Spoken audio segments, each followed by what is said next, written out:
Şekerli. Aleyküm salam. Sen mənə əmi dedin? Ay, indiyə qədər heç kim mənə əmi deməmişdi. Nə əmi ola? Əmi deyilsən. Belə görsən də düz deyirsən də, mən əmiyəm sənin üçün. Mənim balam, nə istəyirsən? Baxdın hardadır?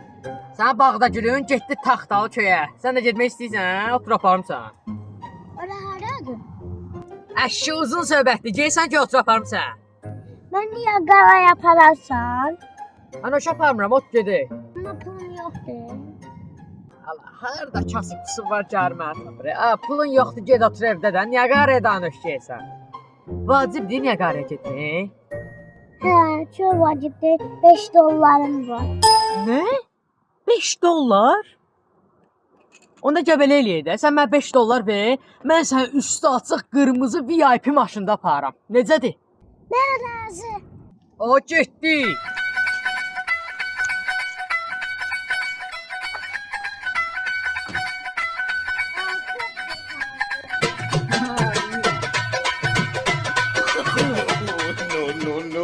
5 dollarlıq VIP maşını necədir? Otur. Kəməri bağla indi, prasa çıxacaq. Bağladın?